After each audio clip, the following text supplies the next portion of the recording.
Now, with the distribution of the COVID vaccine underway, the next challenge becomes how to make people feel more comfortable with returning to offices and other places. It's where air purifiers could come into play. And the reason why my next guest is seeking emergency approval from the FDA to help fight the pandemic. For more, I'm joined by Urso. He's the chairman and CEO of Activepure Technologies.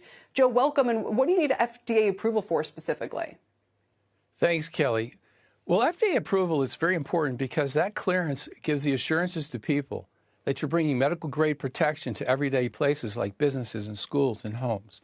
And in fact, Kelly, we already have it with our Aeris Medical Guardian, where we demonstrated enormous kill rates against RNA viruses and other pathogens. And we're now bringing it to the FDA to approve us for our specific tests on the SARS-CoV-2 virus, both in the air and on surfaces.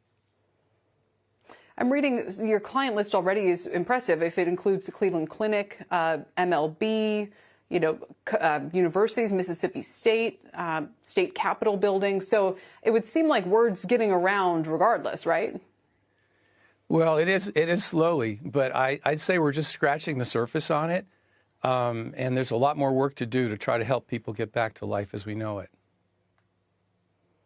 What specifically does your air filter do? So for those of us who are concerned about going back into a restaurant, is it the kind of peace of mind where I say, okay, well, I'm okay going into a restaurant that has an air purifier in it, but I'm not with one that doesn't, for example. Is it that kind of get out of jail free card, or does it not quite, make things perfectly safe? I'm sure nothing can. Well, let's say this, it complements other solutions but in a material way. We recently got our test results back from the University of Texas Medical Lab, where we killed 99.9%, more than that actually, of the SARS-CoV-2 virus that was nebulized at over 10 million particles per milliliter. We killed them in just 3 minutes. And that kind of protection, that kind of real-time protection that basically attacks the virus at its source, literally as it's coming out of your mouth, creates an enormous safety net. And while nothing's perfect, God help you if someone should cough in your face or something like that, It could be problematic, but it would make a material difference in giving peace of mind to help businesses reopen. But do you think if this were widely deployed, that would actually go a long way towards getting us back to normal, no matter what's happening with vaccines and so forth?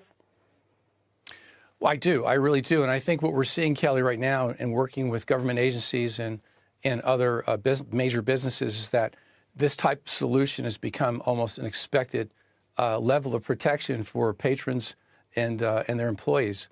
So I do believe that this technology will, in fact, become ubiquitous over time, as people become more aware of, as we are now, of the risks that we have from airborne pathogenic diseases. Shepard Smith here. Thanks for watching CNBC on YouTube.